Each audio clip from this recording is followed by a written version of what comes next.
오늘 은혜 받을 하나님의 말씀은 마태복음 24장 21절과 아모스 9장 2절로 3절입니다. 마태복음 24장 21절 말씀. 이는 그때 큰 환난이 있겠습니다. 창세로부터 지금까지 이런 환난이 없었고 후에도 없으리라. 아멘. 우리 한 곳 더 봅니다.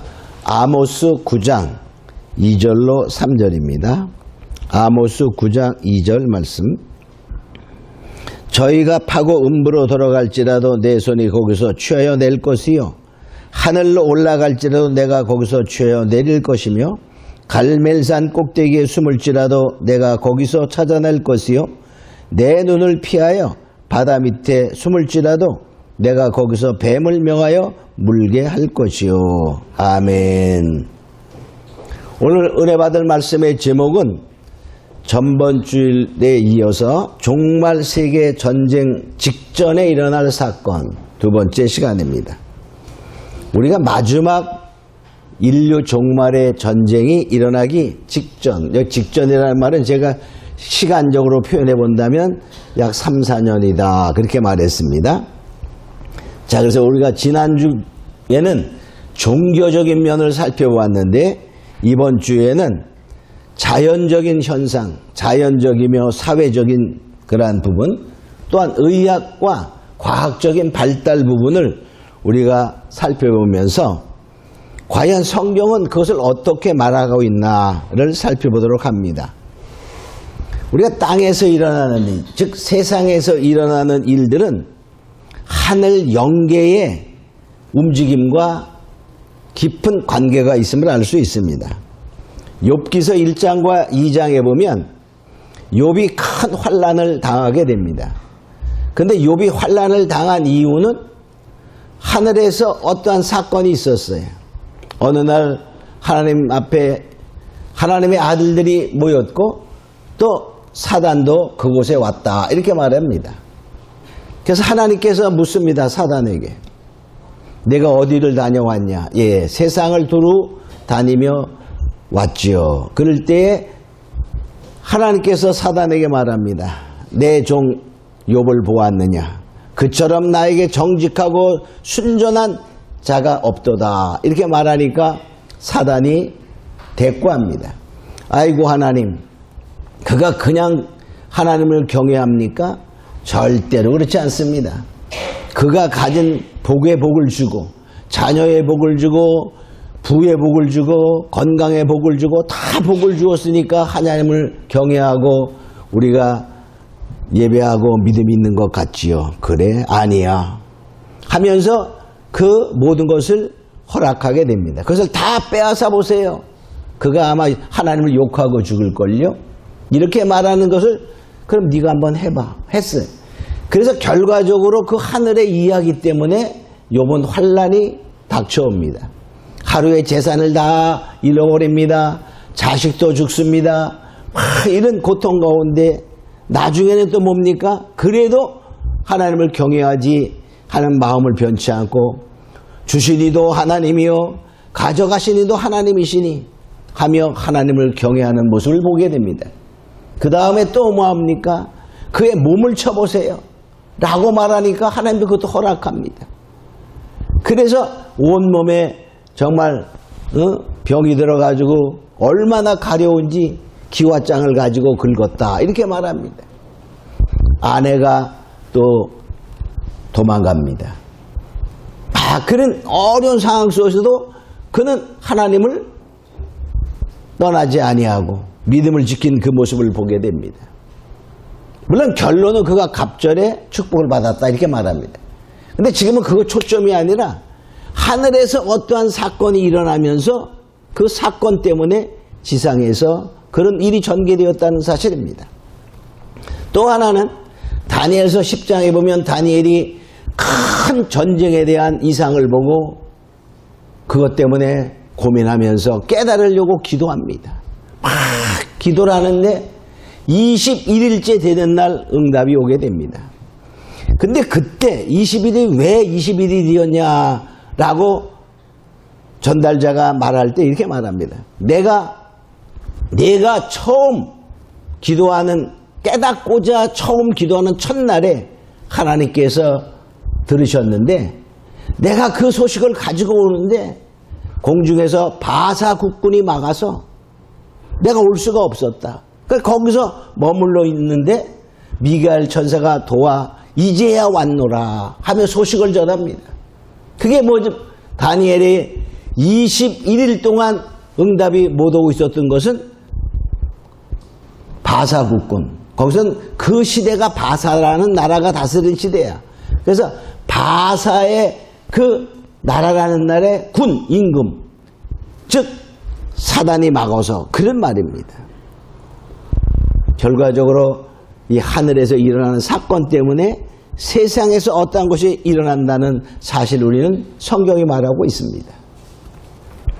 자, 우리가 이러한 것을 보면 만일에 우리가 이 하늘에서 지금 무슨 회의가 벌어지고 어떠한 상황이 벌어지는 것을 안다고 가정해 보세요. 그럼 여러분은 어떤 사람이 될까요? 대단히 능력 있는 사람이 될 수 있어요. 자, 하늘에서 있는 그 세계를 보고 땅에서 일어나는 일을 예측할 수 있습니다. 자, 그런데 그럼 하늘에 있는 그 일을 어떻게 아냐? 어떻게 아냐? 응? 어떻게 아냐? 자, 하나님이 영의 세계를 말씀으로 우리에게 하셨어요. 그래서 요한복음 6장 63절에 보면 내가 너에게 이른 말이 영이요 생명이니 이렇게 말합니다. 하나님이 말씀이 영의 세계의 말씀이요 우리에게 생명해 주는 말씀이다. 그런 말이에요. 그러니까 우리가 영의 세계를 잘 알으려면 뭘 깨달아야 되겠죠? 옛날에 성경이 없을 때에는 하나님이 그에게 나타나 이상을 보여주고 막 그랬어요. 물론 지금도 이상을 보여주기도 하지요. 그러나 하나님께서 이 세상에 일어날 일들 모든 것들을 여기에다 기록되었다. 그런 말입니다. 그러니까 바로 성경에 쓰여진 것을 잘 깨달으면 우리가 영의 세계의 움직임을 깨닫는 것이 되는 거예요. 그러므로 우리는 미래에 대한 것은 성경이 무엇이라고 말하고 있나를 깨달으면 우리가 그것을 예측할 수 있고 알 수 있다 하는 것입니다. 자, 그래서 오늘은 그 지난번에는 종교적인 측면을 우리가 살펴보았는데 이번에는 첫째 자연적이며 사회적인 측면을 살펴보겠습니다. 여기 보니까 마태복음 24장 7절에 처처에 기근과 지진이 있다 이렇게 말했어요. 처처에 지진과 기근이 있다 이렇게 말합니다. 자, 마태복음 24장 7절 처처에 기근과 지진이 있으리니 이렇게 말하고 있어요. 근데 이 기근 이 보통 뭐 어디 아프리카에 뭐 가면 뭐 그 정도가 아니라 세계적인 기근을 말하는 거예요. 세계적인 기근. 세계적인 기근. 레위기 26장 19절로 20절에 보면 내가 너희의 세력을 인한 교만을 꺾고 다 온 세상에 교만하여졌을 때 그런 말이야. 너희 하늘로 철과 같게 하며 하늘이 철처럼 된다는 거야. 땅으로 놋과 같게 하니 하늘은 철이요 땅은 놋이 되니 농사가 될까요? 안 됩니다. 너희 수고가 헛될지라 땅은 그 산물을 내지 아니하고 땅의 나무는 그 열매를 맺지 아니하리라. 지금은 하늘이 철과 같이 땅이 놋과 같이 완전히 황폐하는 그러한 모습이 된다 하는 것입니다. 또한 요엘서 1장 4절에는 팥종이 남긴 것은 메뚜기가 먹고 메뚜기가 남긴 것은 놋이 먹고 늪이 남긴 것은 황충이가 먹고 다 메뚜기의 종류인데 종류가 좀 달라요. 그러니까 뭐냐 하나도 없이 싹쓸이 남은 식량까지도 다 우리가 거둘 수 없는 상태가 된다는 거예요. 이것은 바로 하나님이 징벌을 내리는 그러한 모습이에요. 마지막의 징벌. 근데 그것은 바로 교만을 꺾기 위하여 이렇게 말하고 있어요. 사람들이 나중에 얼마나 교만하여지나 이거 좀 뒤에 나오게 됩니다. 또 시편 18편 7절에 보면 이에 땅이 진동하고 산의 터도 요동하였으니 그의 진노를 인함이라. 하나님의 진노로 땅이 요동하고 땅이 터진다는 거예요. 터진다는 말은 지금 지진 같은 거 나보면 쪽쪽 갈라지잖아요. 그런 상태가 된다는 거예요. 근데 우리가 조금 지금도 많이 이제 징조로 보여주는 거 많이 나타나잖아요. 근데 이것이 뭐냐? 한 가지만 나타나는 것이 아니야. 동시다발적으로 일어난다는 것입니다. 우리가 세계의 지진의 그 아주 흐름이 있잖아요. 세계적으로다가 또 누가복음에는 보면 마태복음은 안 나오는데 누가복음에는 21장 11절에 보면 처처의 큰 지진과 기근과 온역이 전염병이 있으리니 그러니까 전염병 이런 것이 동시에 같이 나와야 돼요. 그러니까 전염병 하나만 나왔을 때 종말 온다 이게 아닙니다. 우리가 코로나19가 왔을 때 많은 사람들이 그랬어요. 물론 징조 중에 하나라고 볼 수 있지만 그 한 가지만 그렇게 이 전체 전번에 한 자연적인 종교적인 현상 이런 것도 동시에 같이 이루어지는 그 시대가 되어질 때 바로 임박했다 이렇게 알 수 있어야 되는 것입니다. 자, 두 번째로 민족이 민족을 나라가 나라를 치는 전쟁이 있다 이렇게 말합니다. 여기 24장 7절에 보면 민족이 민족을 나라가 나라를 대적하며 일어나겠고 즉 전쟁이 심하게 일어난다는 거예요. 그러니까 우리가 뭐 조금 지금 이스라엘과 하마스가 전쟁하니까 뭐 우크라이나 러시아 전쟁 그 정도가 아니라 도처에 세계적으로 일어나는 그런 많은 곳에서의 전쟁이 동시다발적으로 일어나는 것을 말합니다. 그래서 계시록 6장 4절에 보면 붉은 말과 그 탄자가 등장합니다. 두째 인을 뗄 때 붉은 말과 탄자가 나타나죠. 이에 붉은 다른 말이 나오더라. 그 탄자가 허락을 받아 땅에서 화평을 제하여 버리며 서로 죽이게 하고 또 큰 칼을 받았더라. 그러니까 이 붉은 말과 탄자가 허락을 받아서 그러니까 세상에 화평이 제해지는 하나님의 허락이 있다는 거예요. 화평이 없다는. 그러니까 저 분쟁과 또 큰 전쟁, 큰 칼을 받았더라. 그 칼은 전쟁을 의미해야 됩니다. 그런 것이 일어나는 거예요. 또 하나는 뭐냐? 큰 이 직전에 종말 전쟁의 직전에는 뭐냐면 하늘 전쟁이 먼저 있습니다. 하늘 전쟁. 계시록 12 그래서 하늘 전쟁이 일어나는데 그때 사단이 패하게 되죠. 지금 사단은 어디의 임금이죠? 세상의 임금, 땅의 임금이야. 또 하나는 공중의 권세 잡은 자입니다. 그래서 지금 사단은 이 장악한 곳은 이 땅과 바로 공중이야, 공중. 공중인데 저 낙원 있는 공중이 아니라 어디? 2층전까지의 그 공중을 우리가 장악하고 있다 볼 수 있어요. 자, 계시록 12장 7절로 8절에 보면 하늘에 전쟁이 있으니 미가엘과 그의 사자들이 용으로 더불어 싸울세 용과 그의 사자들도 싸우나 이기지 못하여 다시 하늘에서 저희 있을 곳을 얻지 못한지라. 그 땅으로 쫓겨나게 됩니다. 야, 전쟁 하늘 전쟁에서 패했어. 공중의 권세를 다 잃어버렸어. 열 받을까 안 받을까. 그래서 해를 입은 여자들을 박해하는 겁니다. 하나님의 입맞은 자들, 참 성도들을 박해해서 막 죽이며 그러는 거예요. 그럴 때에 주님이 여기서 말씀하신 마태복음 24장, 마가복음 13장, 누가복음 20장에 말씀하신 너희가 공회에 잡혀갈 것은 무슨 말을 할까 걱정하지 말라.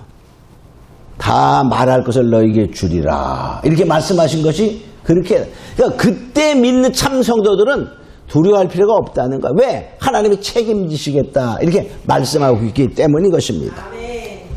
자, 우리 크게 두 번째로 의학과 과학적인 측면을 살펴봅니다. 과연 의학과 과학은 즉 생명공학 뭐 이런 말을 쓰죠. 이러한 것들은 어느 정도로 발달할 것인가 보면 첫째, 하나님의 생명 창조에 대한 도전이 일어나고 있습니다. 지금 보면 어떤 일이 나죠? 복제양. 양을 복제해서 양을 첫 번째 복제양 벌써 오래전이죠. 둘이 이렇게 아주 첫 번에 복제했을 때 세상에 떠들썩했어요. 지금은 뭐 동물 복제하는 거는 신문에 나지도 않아. 복제 개, 복제 고양이 이런 것들은 얼마든지 복제합니다. 여러분들 만약에 돈이 많다면 잘 기르는 애완견 죽으면은 너무 마음 아프면은 돈 주고 복제해달라고 하면 복제해 줍니다. 자, 근데 그런 것은 하나님이 원치 하는 것이 아닌 것입니다. 바로 지금 뭐냐, 인간 복제의 단계에 일어나고 있잖아요. 그래서 모든 생명을 하나님이 종류대로 창조했는데 사람들이 그 하나님의 생명권에 도전하고 있다는 것입니다.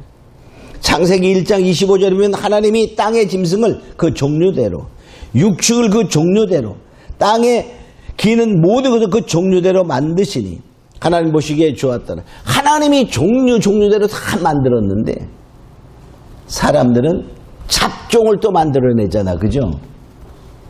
그것도 하나님이 좋아하시는 게 아니에요.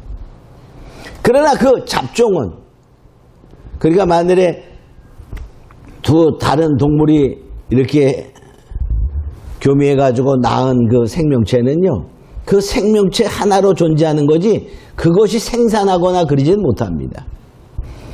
자, 그러나 지금은 뭐냐, 그러한 것을 떠나서 복제, 똑같이 만들어내는, 즉 생명 창조에 대한 도전을 하고 있다는 거예요. 근데 사람은 특별히 하나님께서 특별히 만드셨어요. 창세기 1장 26절에 보면 하나님이 가라사대 우리의 형상을 따라 우리의 모양대로 우리가 사람을 만들고, 하나님의 형상을 따라 만들었기 때문에 다른 동물과 짐승과는 차원이 다릅니다. 하나님은 영이시니 한 것처럼 우리도 영적인 존재로 창조했다는 거예요. 그래서 하나님이 흙으로 사람을 만드셨어요. 그리고 그 코에 뭐를, 생기를 넣으시, 그 생기가 바로 영임을 말하는 거예요. 자, 그래서 우리는 생명이 된지라 살아있는 영으로의 존재가 되었죠. 근데 사람은 이제 교만이 극치에 달해서 거기에 도전하는 거예요. 사단이 옛날에 사람 창조하기 전에, 땅을 창조하기 전에 하늘에서 얼마나 교만했냐면 하나님 자리에 서고자 한 그러한 것 때문에 쫓겨나게 되죠. 이사야 14장 13절로 14절에 보면 내가 네 마음에 이르기를 내가 하늘에 올라 하나님의 뭇별 위에 나의 보좌를 높이리라. 내가 북극 지폐의 산 위에 좌정하리라.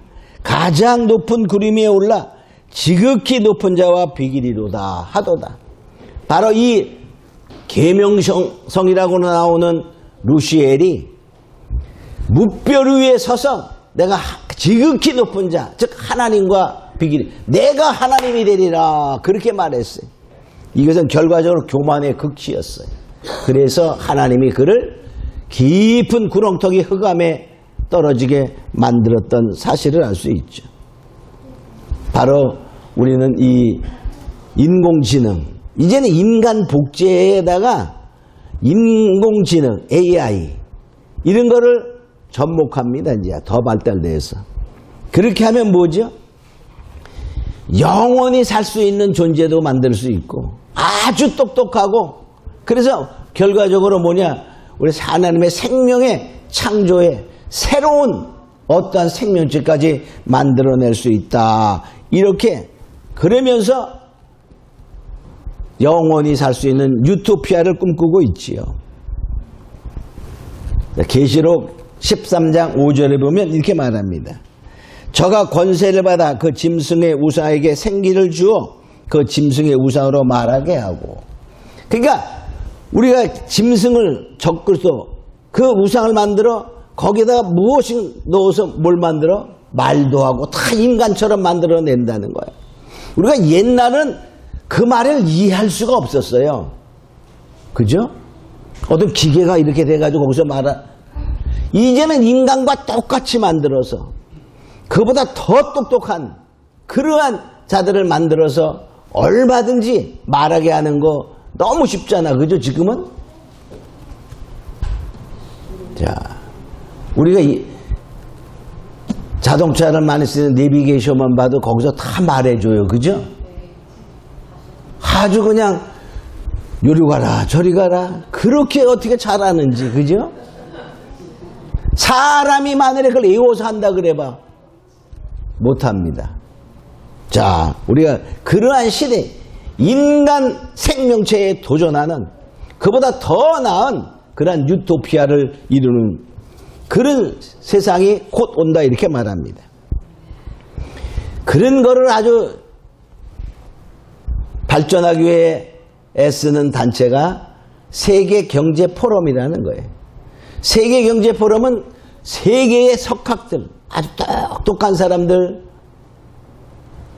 또 돈 있는 부자들, 경영인 기업인들이죠. 과학자들, 또 이런 아주 유명한 사람들이 거기에 참석을 합니다. 그래서 계획을 발표하고 해나가요. 근데 거기에서 보면 2030년에 그레이트 리셋이라는, 그레이트 리셋은 아주 위대한 초기화야. 그러니까 지금까지 있던 것과 완전히 다른 세계를 만들어낸다 그런 말이에요. 2030년이면 바로 그것을 목표로 그들이 달려가고 있는데, 그때 사람들은 그냥 가만히 있어도 행복해야 돼. 아무것도 소유할 필요가 없다. 그래도 행복한 삶을 살아갈 수 있다. 그냥 뭐냐, 시키는 대로 하는 거야. 시키는 대로.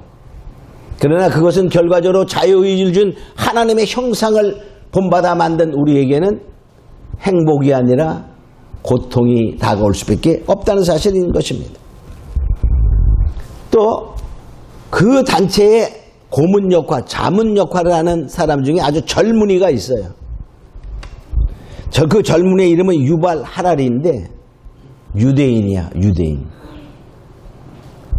얼마나 지금 똑똑하게 모든 과학자나 이 사람들이 그 사람의 글을 보면 천재다 이렇게 인정하는 사람인데, 그 사람이 여러 책을 썼는데 호모 테우스라는 그러한 책에는 신이 된 인간 그런 뜻이야. 그 제목 자체가 호모 데우스. 근데 그것은 신이 된 인간 그런 말이야. 신이 된 인간. 자, 그는 말하기를, 그 책을 쓸 때가 벌써 지금 상당히 시간이 됐어요. 한 17년도인가 이렇게 그걸 쓰게 됐는데, 그런데 보면 이렇게 말합니다.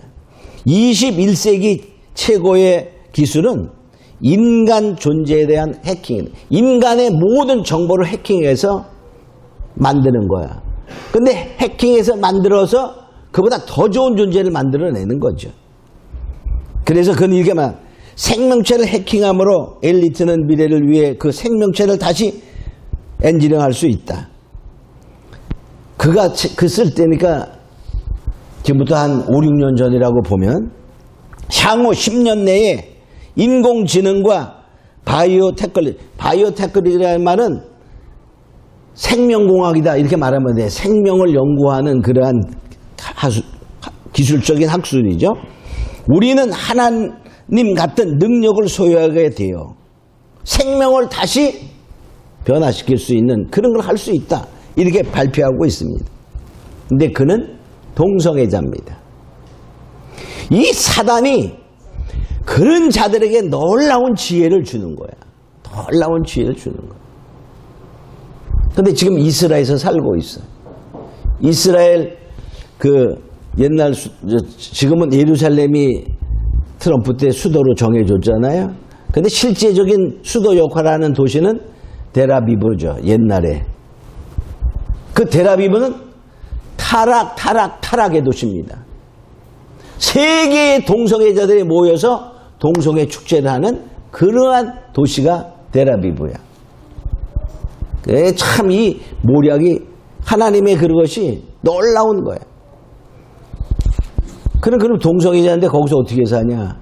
이스라엘은요 동성애자를 결혼하는 것을 인정하지 않아요. 근데 동성애자가 다른 데 가서 결혼하고 들어와서 사는 것은 인정해. 이스라엘은 우리가 생각보다 훨씬 타락되어 있는 도시입니다. 그런 걸 알아야 돼요. 물론 지금도 그 율법을 지키며 모세오경을 하는 유대교 그런 사람도 많이 있지요. 그러나 일부는 그렇게 타락한 그러한 모습이 있다는 것이 보면 우리가 사단의 그 공작이 사단의 그 수법이 얼마나 교활한지를 알 수가 있는 것입니다. 자, 두 번째로 보면 사람들이 또 다 이것을 아는 거야. 이 종말이 가까우고 그런 핵전쟁이나 이런 것이 일어날 수 있다는 것을 우리가 그냥도 알 수 있죠. 그죠? 온 세상의 나라가 핵무기를 갖고 있기 때문인 것이죠. 자, 그래서 사람들은 뭐냐? 피할 길을 연구하지. 돈 많은 사람들은요, 지금도 보면은 미국 같은 데서 옛날에 핵기지 이렇게 발사하던 그러한 엄청난 지하를 뚫어가지고 핵폭탄을 쏠 수 있는 곳을 해다 폐기한 데들이 있어. 그러면 그걸 부자들이 삽니다. 사가지고 거기에다가 막 아주 그냥 고급 아파트처럼 다 만들어가지고 어떠한 난리가 나도 핵이 터져도 안전하다 하는 이런 걸 만들어가지고 분양합니다. 그거 하나 가지고 분양하면 수십 채의 그런 것을 만들어서 그런 것이 있을 때 식량 뭐 이런 걸 다 공급해 주는 것을 만들어 놓고 분양해. 그거 조그만 거 하나 분양하는데 돈이 얼마나 많을까? 상당히 많이 들죠. 지금 당장 필요도 없는데 돈 있는 사람들 그걸 사는 거야. 분양한다 그러면 우리 아파트 열기 날 때 막 서로 그냥 경쟁하듯이 그 이상으로 경쟁하며 수십억 수백억을 주고 사놓는 그러한 일들이 있어. 다 또 미국만 그런 게 미국의 로키 산맥이라든가 이러한 그 유럽의 그 알프스 뭐 그런 데도 다 바위굴 뚫어가지고 전부 다 그 피난처를 만들어 놓은 데가 상당히 많이 있습니다. 우린 돈이 없어서 그런 걸 사라 그래도 못 사지, 그죠? 공짜로 준다 그래도 가질 필요도 없어요, 우리는. 자, 왜 그러냐? 하나님이 책임지시기 때문인 것입니다. 아무 그런 소용이 없습니다. 또 뭐냐? 미국의 이 민간인 우주 산업을 하는 스페이스 X라는 그러한 그 회사는 달나라뿐만이 아니라 저 화성까지 이민자를 보낸다 그렇게 말하잖아요. 그래서 엄청 그 과학이 발달하고 있습니다. 자, 그런데 하나님이 말씀하셨어요. 하나님이 어떻게 말하냐면 아모스서를 다시 아모스서 가보면요, 아모스 2장에 보면 이렇게 말해요. 자, 2절에 파고 음부에 들어가도 취해날 것이 하늘에 올라갈지라도 거기서 끌어내리리라. 그러니까 하늘에 올라도 끌어내려. 그 난리 속에서. 또 3절에 보면 갈멜살 꼭대기에 숨을지라도. 갈멜살 꼭대기. 그 당시는 그 유대에는 갈멜살이 제일 높은 산이야. 그 높은 산에 숨어도 안 된다는 거죠. 또 바다 밑에 숨을지라도 안 된다 이렇게 말합니다. 다 피할 수 없다 이렇게 말합니다. 그러니까 과학이 어디까지 높은 산 이런 바위산에다가 막 피할 것을 만들고 또 심지어는 어디까지 오바다서 1장 4절에 보면 이렇게 말합니다. 오바다 1장 4절 내가 독수리처럼 높이 오르며 별 사이에 깃들지라도 별들 사이에 깃들지라도 내가 거기서 너를 끌어내리리라. 별들 사이에 깃들어도 그 하나님의 진노의 심판의 마지막 전쟁에는 살아남을 수 없다. 바다 밑에 숨어도 살아날 수 없다. 이렇게 말하고 있는 것을 알 수 있습니다. 아모스 9장 2절로 3절에는 하늘에 올라갈지라도 내가 거기서 취하여 내릴 것이며 갈멜살 꼭대기에 숨을지라도 내가 거기서 찾아낼 것이요 내 눈을 피하여 바다 밑에 숨을지라도 내가 거기서 뱀을 명하여 물을 것이다. 피할 길이 없다 하는 것입니다. 하나님. 그러므로 우리 하나님의 이러한 진노의 심판 그런 전쟁이 있을 때에는 피할 길은 어디라고요? 하나님의 품속입니다. 하나님의 품속은 하나님의 말씀을 따라 우리가 움직여가는 것이다. 이렇게 알아야 됩니다. 근데 어떤 사람들은 그래요. 이 성도에게는 환난이 없다. 그런 이 있기 전에 빠바방 나팔 소리 하늘로 올라가서 공중잔치하고 구경하다가 내려온다. 그럴까요? 그러지 않습니다. 하나님의 말씀을 쫓아 하나님의 예비하신 피난처로 가라. 그러면 가야 돼. 근데 그렇지 아니하고 성도는 환난이 없이 공중 주님에서 재림할 때 하늘에 올라가서 편안히 거하다가 그 환난의 7년이 다 쏟아져서 그럴 때 지상에 내려온다 하는 거는 아니다라고 성경이 말합니다. 어디에 있을까? 아모스 9장 10절을 봅니다. 아모스 9장 10절에 보면 내 백성 중에 말하기를 화가 우리에게 미치지 아니하며 임하지 아니하리라 하는 모든 죄인은 칼에 죽으리라. 우리에게는 환난이 없습니다. 성도에게는 이렇게 말하는 자가 하나님의 말씀을 어긋나기 때문에 죄인이라고 말하면서 칼에 죽으리라 이렇게 말하는 거예요. 성경은 이 성도들은 환난을 경험한다라고 말하고 있습니다. 주님은 언제 오시느냐? 환난 전에 오셔서 우리를 공중으로 데려가는 게 아니라 환난 후에 주님은 오신다라고 분명히 성경이 말하고 있는 것입니다. 그렇기 때문에 성도에게는 환난이 없다 하는 자들에게는 여기 뭐라고 말하고 있죠? 칼에 죽으리라 이렇게 성경이 말하고 있어요. 주님은 환난 전에 오셔서 우리를 공중으로 데려가는 것이 아니라 환난 후에 온다라고 마태복음 24장에 분명히 말하고 있죠. 자, 그러므로 우리는 이러한 것을 보면서 반드시 우리가 더욱더 믿음에 굳게 서서 승리하는 자 되기를 예수님으로 축원합니다. 그러나 바로 성도에게는 뭐죠? 참성도, 환난을 준비하며 예비하는 자에게는 하나님께서 예비처로, 피난처로 산 부자들이 준비한 그런 피난처는 하나님이 다 파괴한다라고 말하고 있는데 하나님의 피난처는 어떻죠? 하나님이 책임지시는 거예요. 계시록 12장 6절과 14절에 나오죠.